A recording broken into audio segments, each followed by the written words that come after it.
Good morning and welcome to the National Newspaper Publishers Association's Let It Be Known. Are you starved for real news? News that provides the type of information you need to know what exactly is happening? Well, more and more, the place is right here, the Black Press of America. Reports are now that CNN is seeking to fill its prime time news slots with comedy and variety over news. We'll bring you the details. And more, Walmarts are closing or threatening to close. The latest viral videos are only adding to that. We'll tell you more about what's going on in Wally World. Also, the housing crisis at HBCUs is longstanding and well documented. There isn't enough housing available to accommodate rising HBCU enrollment. They endure poor living conditions on some campuses, and off-campus housing is largely inaccessible.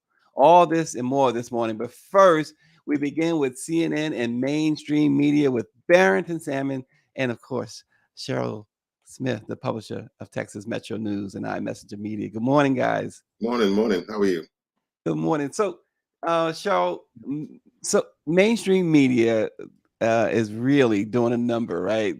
CNN now is the latest. Reportedly now is looking to fill a slot that used to be Anderson Cooper's spot, Don Lemon's spot, news and information with comedy. They're looking at Arsenio Hall, Bill Maher, Trevor Noah, and folks like that to fill that spot. And then after the 9 to 11 hours, they want to put on a variety show. No news from CNN, which follows Fox. They have their little skits. And plus, no one takes Fox as news anymore anyway. And MSNBC is going that way as well. Reports are that they too are looking for more of a variety show than news. Where does that leave everyone, Cheryl Smith? Well, it's a trend that has been going on for quite some time. And I'll just tell you, people who are in positions to make decisions are feeling like we'd rather be entertained than informed. And that is where the Black press becomes more and more important, because someone has to have somewhere, people have to have somewhere to go where they can get the information that won't lull them to sleep. And that's what they're looking at is clickbait. They're looking at entertaining us and saying, okay, we'll be happy. Guess what? The sad commentary is that many of us will be happy with just being entertained, because that will help us to divert our attention away from the real issues and problems that are confronting our people in our communities. Yeah, But and this is Barrington, we get to miss out. They get to miss out on stuff like what the Kansas City Defender, a black newspaper in Kansas City, Missouri, broke. We talked about this yesterday on the show, and where authorities arrested a guy named Timothy Haslett Jr. after a black woman said she escaped from a basement and sought help from his neighbors, alleging that Haslett raped, whipped, and detained her against her will for weeks. Well, the Kansas City Defender had been pushing the police to investigate this guy as a serial killer for a while. They dropped the video on TikTok. It got picked up and got a lot of attention. And then the police, this woman actually showed up with what they said was like a chain around her neck, duct taped, and everything else. And it proved that the defender was absolutely right. Yeah, we're living in a very strange time because COVID just basically exposed a lot of the deficiencies and problems and issues. I think I don't recall ever seeing as many people who are just losing their minds and doing stuff, crazy things. The underinvestment in mental health, underinvestment in hospitals. We're dealing with all of that. As Cheryl said, it's going to be important for Black press and others that are really interested in journalism to I guess pick up the slack. It tells every time that I read about the things that are going on with CNN and MSNBC and stuff, I just shake my head because they're paying these idiots millions of dollars. Yes. And this is all they can come up with. They have Well, no imagination, no vision. mm-hmm. and no And Cheryl, and no sense of what journalism really is. exactly. And Cheryl, Claudette Perry writes in that some of the local stations there in DC have hired comedians to tell the news in a comedic way. She cites CBS Channel 9 in the district as one example. And so it's not just the CNNs and the MSNBCs and the Foxes of the world. It's the local channels as well. Everyone's moving away from informing people. I was on a show Saturday afternoon, and that was the conversation because even the radio station I worked for 22 years, they went from like 20 and a half hours of talk a week to 1/2 hour. And then we looked at all the stations. So we saw a trend. And we used to be a mecca, if you will, for talk radio. And I mean, we had everyone from Michael Bays and a number of people. And then we went down to very few, I guess they say there's no money in it. But guess what? It's also not getting the information out to our people on a timely basis like it used to. Claudette is right. It's happening, and if you look at it, you say this is by design because you saw things systematically being cut out. And what do we do about it? We need to say something about it, but guess what people are doing?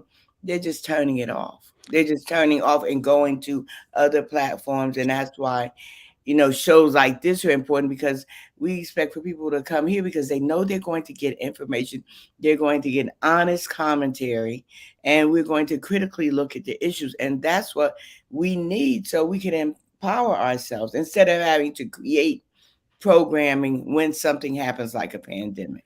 Well, Dr. Nicole McDaniel writes in there, probably trying to lure, talking about CNN, trying to lure over the Daily Show audience now that Trevor Noah is gone. And the Baltimore Times writes in that some people now think that entertainment is news. And Power 96 says, I definitely would like to be informed instead of entertained. Keep up the good work, Black media.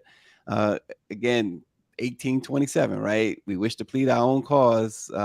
And here we are, 2019, But it 2023, right? Right. Still. Well, I have to tell you, Stacy, as a journalism professor, also, I sit in class and I ask young people who's doing what they want to do. And a lot of them, they're doing what they see, and they want to be what they see. So they say they want to be radio personalities. And I say, well, who's doing what you're doing? If you look at who the top radio personalities, if you will, across the platform are, most of them are either actors, singers, Mhm. comedians. And now we have a time when, back in the day, when I was approached about joining a radio station, they contacted me.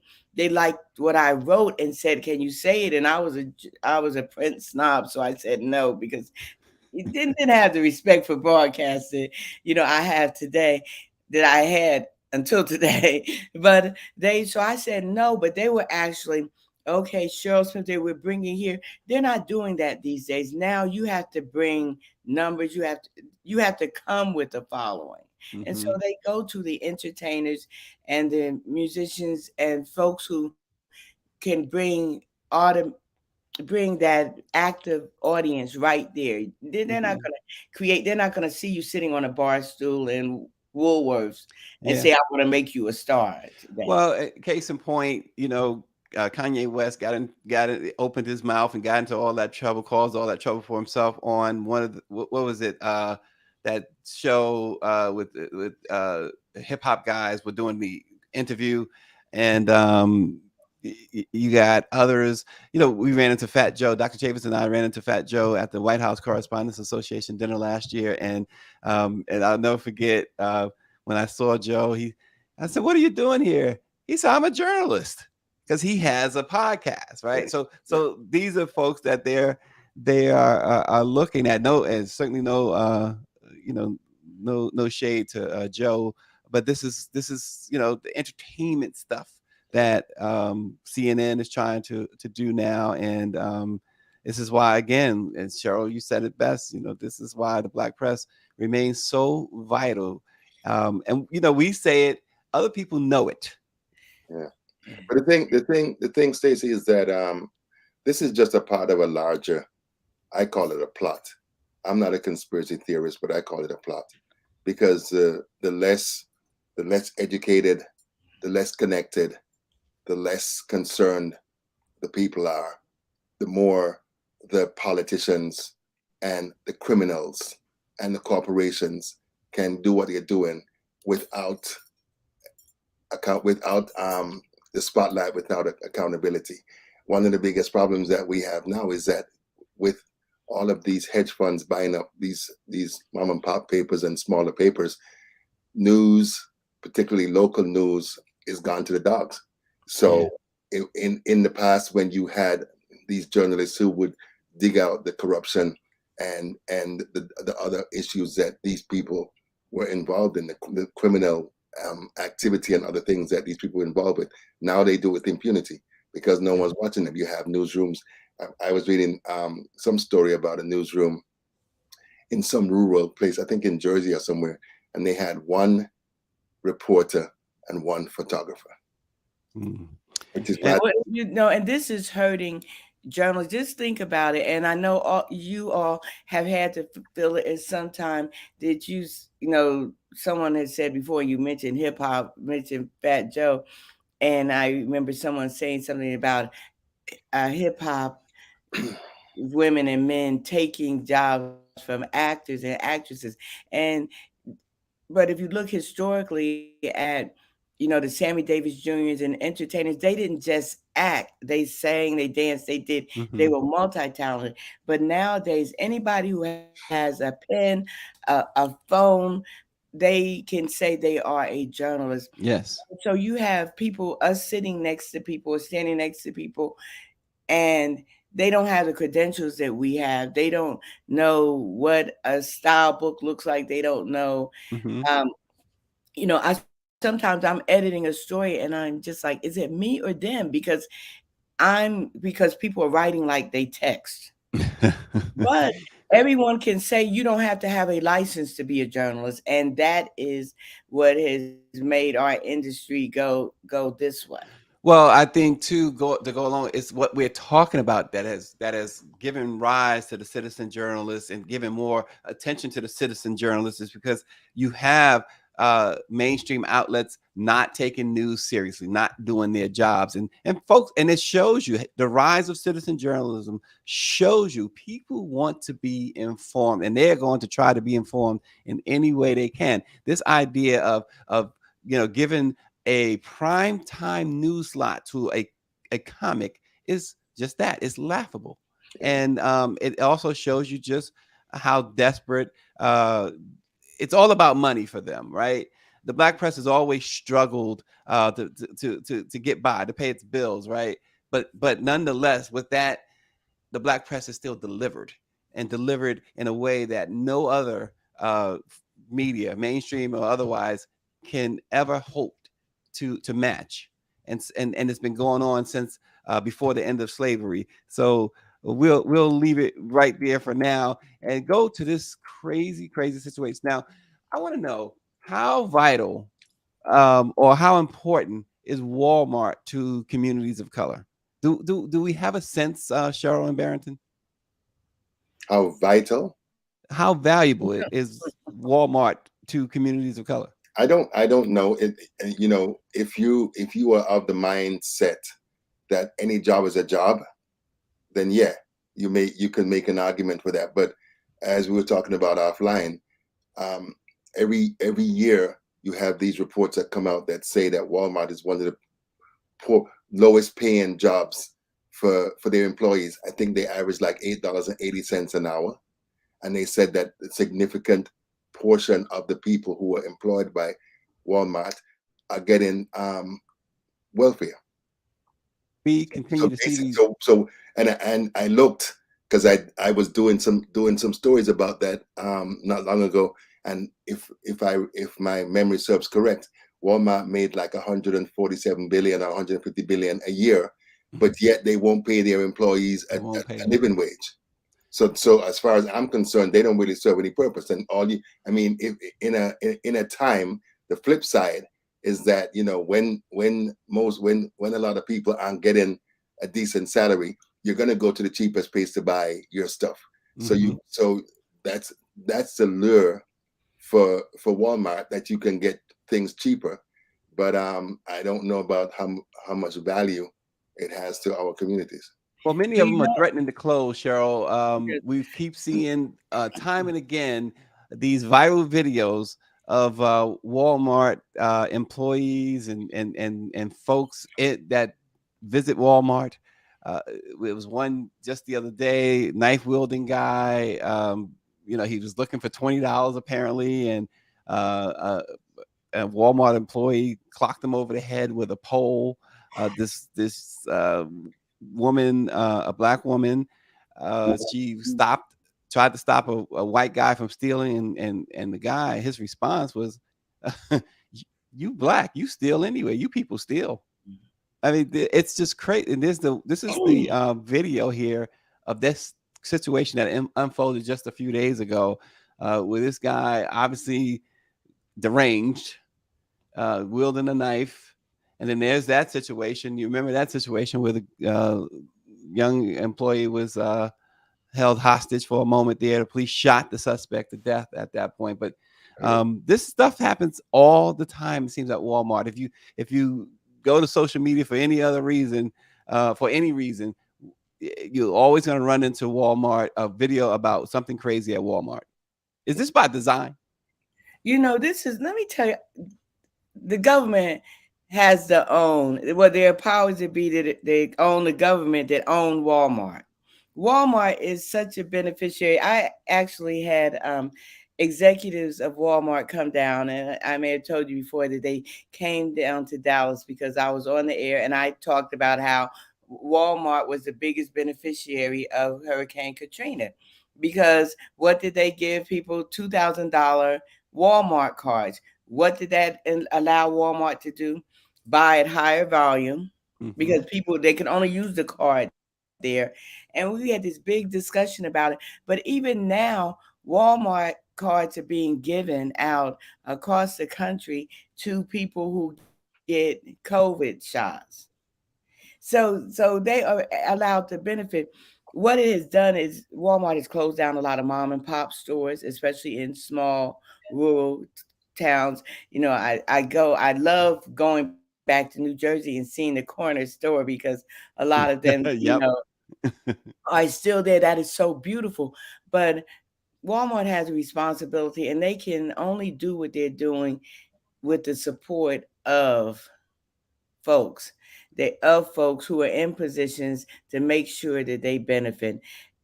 I'm saddened by the people who feel like they have no alternative but to try and stop shoppers who are stealing, because there are stores that actually forbid their employees to go after someone stealing. Right. Right. And that is grounds for being fired. Mm-hmm. Do you So know why what? does it keep happening with Walmart? Yeah, Stacy, Cheryl, do you know what they say the number one item is that's stolen from groceries and supermarkets? Baby formula. Mm. Baby formula. In the richest country in the world, Baby formula. people aren't able to afford food for their children. Mm-hmm. And you have to get an employee to come and unlock Yeah, the yeah. baby formula at Walmart and play. Right. Right. Unlock a whole bunch of things. I went into a Walmart, and I was like, whoa! It was like every rack had a padlock. Mm. And I don't Wow. know if that was a reflection of it probably was a reflection of the problem that they're having with shoplifting.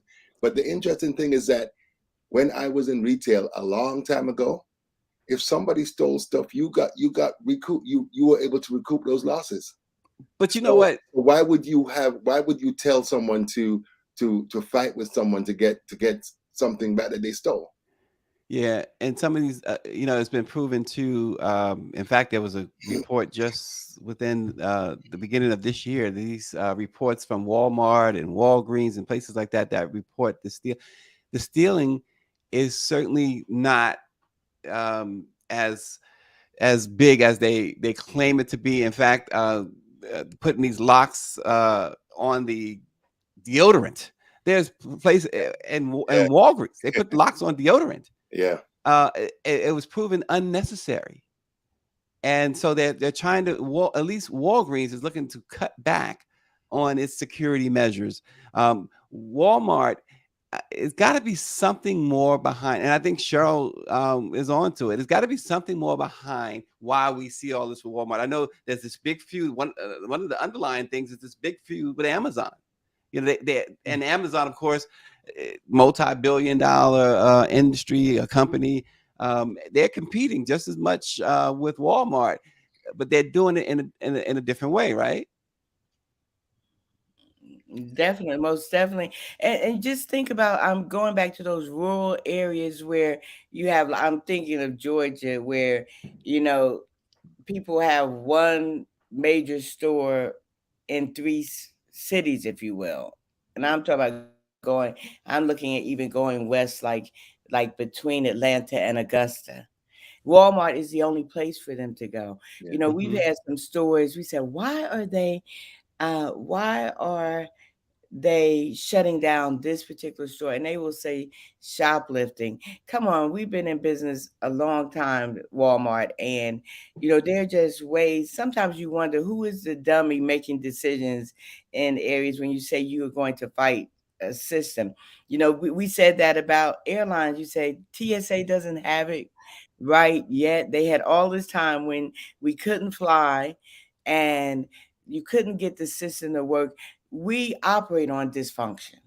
And we definitely do operate. I But like that. but one of the things I'm thinking about is that maybe what we're seeing with what Walmart's doing is just the pattern of disinvestment in Black and brown communities, Hmm. because they're always finding ways to take from us what they think we don't deserve. And for me, it's like just another way to punish people that they don't like, that they don't feel should have anything. Because I mean, Donald Trump, if he's done nothing else, he's given permission to people to say the things that they used to say quietly out loud. And so often you hear them saying, we shouldn't have this, we shouldn't have that, Black people and brown people shouldn't have XYZ. And to me, the best way to punish a community is to deny them the opportunity for work, to deny them opportunity to get the things they need to live a decent life. And to me, that appears to be a part of what's going on here. Barrington mentioned Donald Trump, a perennial finalist for Fool of the Year, right, Barrington? Every hour, every and hour, like every and day. like the 2016 election, he lost that. Yeah. Yep. Yeah. Listen, we're gonna let the Baltimore Times get the last word on Walmart.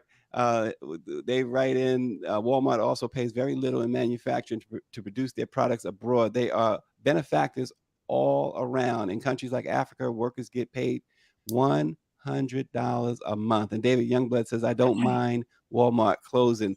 Switching gears, though, from Walmart to a more pressing issue.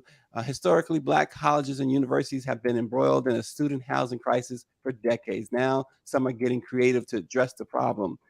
Just in time for the fall 2023 semester, for example, Fisk University in Nashville will transform dozens of shipping containers into dorm rooms, forming a small residential community that will house 98 students. Cheryl, I'll start with you on that too. HBCUs and housing, we keep hearing about the lack of funding, and government says, well, we're doing this for Walmart, and then you look at the previous administration saying we did this for HBCUs. What is happening at HBCUs? What is not, well, or better yet, what is not being done? What is not being done? We don't have enough time to talk about that because I guess, and I have to say a shout out to Coach Prime and to the other coach that Bethune-Cookman College. They're talking about issues, but housing is, we're at a crisis point. But let's look at Tennessee, and a shout out to Dr. Glenda Glover for speaking out. She was honored by NNPA and Yes. speaking out. You have the Tennessee saying at one point you don't have enough students, you need to get more students, then you get more students, and you're penalized for it. And the government, we know that they are not giving the dollars. Yes, alumni need to give dollars, but the government is not giving us nearly the money. They owe us money. They owe HBCUs money. Now, the problem you mentioned, the crises in Texas, we're looking at, more and more students. I felt that all students should stay, freshmen should stay in the dorms. That, I guess that's antiquated thinking now. But their freshman year, they should stay in the dorms, and they really shouldn't have a car, because for some of them, I could just go on and on about what's happening there. But a lot of private business are benefiting. And so you have to figure, Barrington, that this is by design also, because who's benefiting from there being a crisis with dorms when you see an uptick in the number of students attending HBCUs and needing a place to live? Who benefits from that? Yeah. And then who do they in turn reward with contributions and everything, because they have made it that way, where you see students can't stay in dorms because they're either in disrepair or they are just not enough. And so they have to go to housing. What happens with housing? You're right there in DC. You see what is happening with housing right next to Howard University. Oh gosh, that whole rodent problem and Yeah, the students protesting. it's interesting because with the Fisk idea of using containers, I Mm. think that that's a great way. They're only the second institution of higher education to utilize it, Barrington. Yeah, yeah, because during the World Cup, the Qatari government built an entire stadium from containers. They called it 574. And for me, if some of the folks who are running these universities and colleges were smart, I would have asked, because the Qatari government dismantled it after the World Cup. I would have asked them to ship that to me and use it. That would have made sense. So I love the idea. I love the innovation. But it seems like everything that we've talked about today goes back to this investment in Black communities, Black people, Black educators, HBCUs. They've been fighting with the federal government for years to give them the money that they deserve. Yep. And they've really gotten it. And in DC, one of the big issues is gentrification. You can't rent a house around Howard anymore unless you have $2,000, $3,000, right? Per month. So it is nuts. You got a congressman just elected to Congress, the young guy who can't get an apartment in DC. Max Frost. Yeah, because the ridiculous amount of money that they were saying they wanted for an apartment. But it was the same thing with AOC when she came the first time. Mm-hmm. She had been a waitress, a bartender when she came into office, and she said she couldn't afford to pay these ridiculous prices that these landlords are charging for a place to live. Yeah. Well, applications, to your point, Cheryl, too, at HBCUs have gone up tremendously in recent years. Inside Higher Education has reported that, and in the fall of 2021, for example, Morehouse College saw a 70% increase in new students compared with the fall of 2020, with residential student applications increasing by 17% between 20 and 21. Even smaller schools like Cheney in Pennsylvania, which lost 38% of its student body during the 17-18 school year, saw a 50% increase in enrollment from 18 to 22. So the enrollment is way up, but they're looking for a way to house these young talent that they're bringing in. They need to be smart. They need to think out the box. Definitely. They need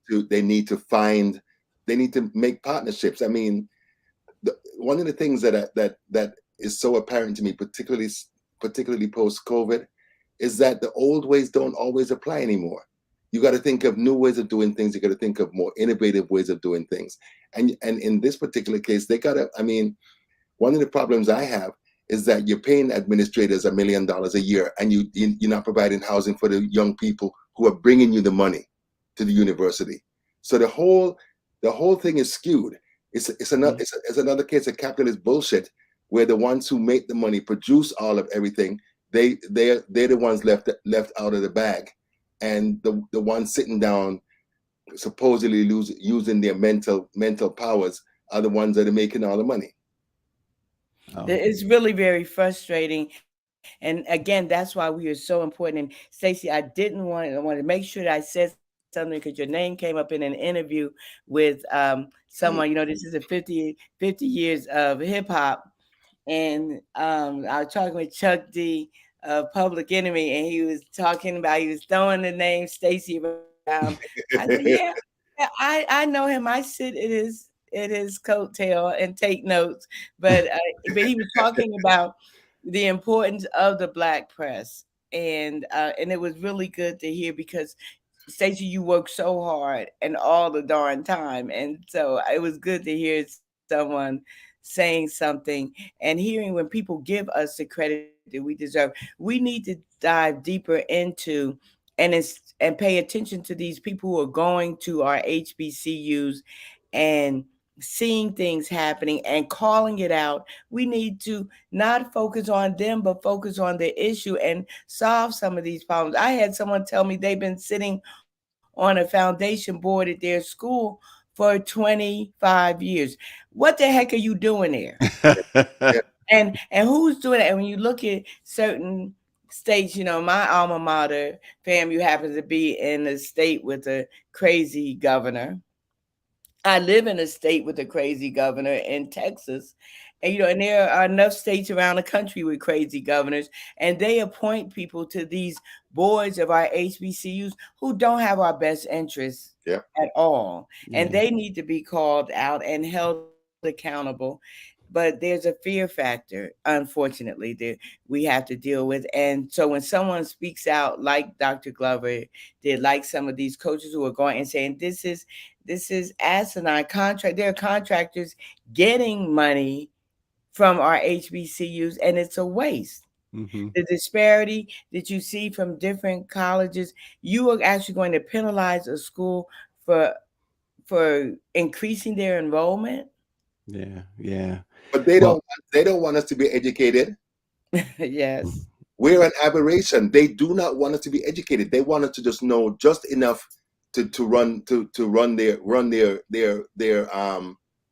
their tools, their factories, and that type of thing. They're not in. We're not supposed to be educated, and that is a part of this country's history, of other countries' history. I mean, you go back, you try to read, you get lynched. You try to get an education, they found ways to kill you off or kill it off. So this is no different. They've Yeah. just they've just shape shifted, and they figured that, rather than calling us niggers and lynching us for what we're doing, they just use the finances and pull money away from us and our institutions as a way to make sure that we can't do the job that we're supposed to do.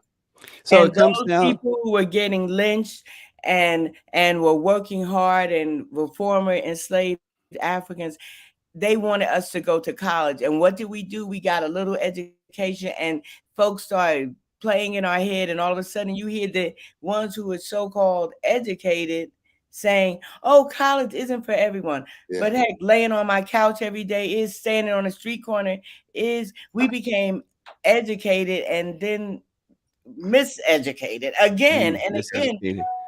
But You know, it comes down to also this, right? We always talk about the spending power and of Black America. We always talk about this multi-trillion-dollar um, ability that we have, and we have to own our own, right? We have to be our own, and that's why, again, we talk about the Black press.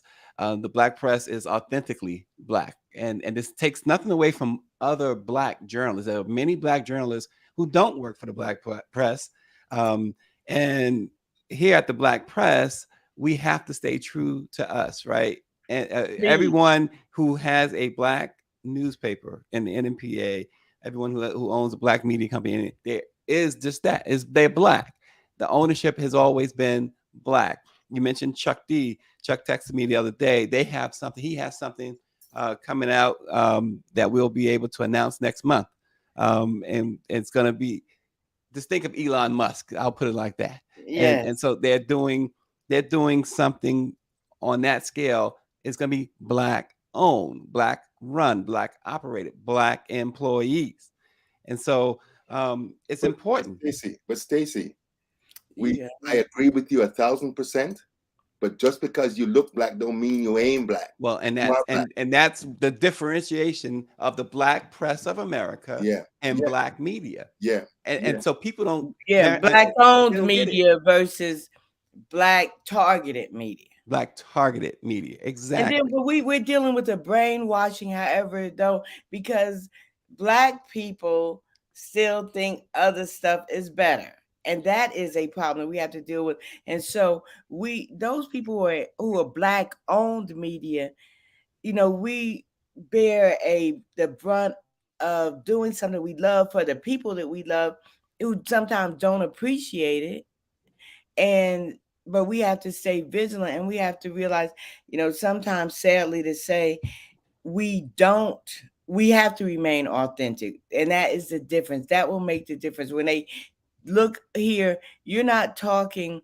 We talked about what CNN was doing, but we also have the conversation about what black owned media is doing as well. Mhm. And we just talking about how that impacts us generally, what's happening, like with CNN. But we are authentically black, and we have to fight to remain true to that, because lots of times we don't get the support or the respect, that we richly deserve. I'm waiting. This is, let it be known, is going to blow up because it's destined, because it's authentic, and Because we got eventually. Greer driving the bus here. Yeah. Oh, yes. Yeah. She's on it, and it's important because those voices need to be heard, and there has to be some level of some level of authentic conversation about what's going on in the world, and we have to call it like it is. What we know what Walmart is doing to us, but look at the contributions that Walmart is getting from giving to elected officials across this country to keep us the same status quo. And it's happening with other companies too. And so we have to look at things. We have to look at what happens when you can go into Alabama and you're in a black community because of what the number of dialysis centers there. Yeah, wow, But then you that's a also look powerful at the statement. number of dialysis centers and also the number of non-healthy restaurants to eat at. Food deserts too. Food deserts, yes, exactly. We have some work to do, and it's you talking about soldiers without swords. We're constantly on the battlefield. That's what the black press is, Yep. and it's we have to support each other, because if we don't, no one will. Well, Barrington, you come to Puerto Rico? What's in Puerto Rico? What's in Puerto Rico? We are. We going to Puerto Rico in a couple of Oh, weeks. in a couple of weeks. So why you tell me that now? I thought maybe you and Cheryl had that conversation Oh, offline. we didn't. I need We The should Black have. Press's come to Puerto annual Rico. midwinter conference is in Puerto Rico, February 3rd, begins February 3rd. And look, Dr. Chavis is going to be honored with the Lifetime Achievement Award. Yeah. Dr. Chavis is getting his flowers from the Black Press, much deserved flowers from the Black Press of America. It should be a really fantastic week out in San Juan in the sun, Barrington. You and Mimi gotta come join us. No. Yes, You yes. gotta I'm bringing like 8, 9 members of my team are coming. Barrington. You better They get need on to that see that it. team right there, Texas Metro News team. Cheryl, put me on the team. Put him on the team show. I'm putting Cheryl on the spot. Cheryl's like, listen, I said I liked you, Stace, but you've gone too far. You know what, with some of those who are listening and some who advertise, it's, and I just have to make this point about this, because there's a tailor, a guy, and you have to understand the mindset. You see this on social media, and someone is saying, I made this and I didn't have to do any advertising. Advertising is not just about advertising to get business. You have an obligation to support those who are supporting you. And so advertising is sharing information, but it's also helping other folks to grow because I'm going to a designer and I'm buying her clothes. If she doesn't spend her money with the people who look like me, and she looks like me, I have a problem with that. I have a problem with restaurants who say, "Oh, we don't have to advertise. We're always booked." Even our churches, you have an obligation because guess what people do with the black press? We are the 411 for our communities. Yep. People will call our offices, "Hey, do you have a black funeral home? Do you have a black this, a black barber?" All this, and we're giving out all that information. And if we gave out all the information on just the companies that advertise with us, just the people who advertise with us, we wouldn't have much information. And that's And they need to sad to turn around. say. I have never told a black person, and people would say whatever they want to. I've never told a black person to go to a white owned funeral home. I just have never done it. But how Mhm. many black owned funeral homes advertise? And I'll just throw this at you so you can. An owner of a funeral home said, they were saying the viability. They had 30 funerals that week. And they said that they featured them in the daily newspaper. The daily newspaper, the minimum cost of a small obituary is $600. Mhm. So you take those 30 deaths times the $600. What the heck would that have done for a black newspaper Right. in Right. 1 week? Yeah. But we want, but a shout out to them. I think of the paper in Tampa. People live for that paper to come out so that they could see who has died. Not the Florida Courier, maybe it is, but we need to start telling our black businesses they need to do a better job. Even if you only spend $100 a month, even. Mhm. Mhm. It's not just about drawing people to your business, it's showing people that you're there and that you're supporting other businesses. I had a health expo in Dallas yesterday, and I'll tell you that someone came in there with a McDonald's bag, and I was like, we have these vendors here. You need to be spending money. You're a vendor, just like we're spending money with you. You need to spend money with these vendors who are here. And it's a rebuilding and a consciousness that we have to build. And we'll be talking about more things like that in Puerto Rico, Barry. Exactly. There you go. I, Barrington, you I, have a last word today. Go ahead. no, I just, Cheryl is so right. And I love the way that she kind of niced up the thing. Here's the thing: we think that white people's ice is colder. That's our problem. And as she said, it has to be a reconsciousness, a reorienting of us as people to understand, to embrace and appreciate what it is that we are, what we bring. I mean, anybody who is a professional, a black professional, we work as hard as anybody else. So the things that Harder. we produce for our communities need to be appreciated. We need to build our communities. 1.23 trillion dollars. Sure you. Stacy, we've had this argument forever. We shouldn't be asking white people for anything. With $1.3 trillion in disposable income, we shouldn't be asking them for anything.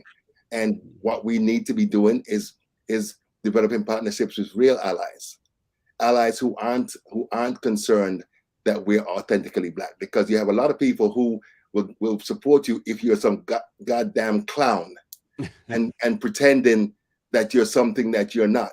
Most of the time, as you know, when you assert yourself as a black person, they want to try to put limits on you. So that's what we got to do, and I remain confident that we're going to do it. We have to do it because if we don't, we're done. Yeah.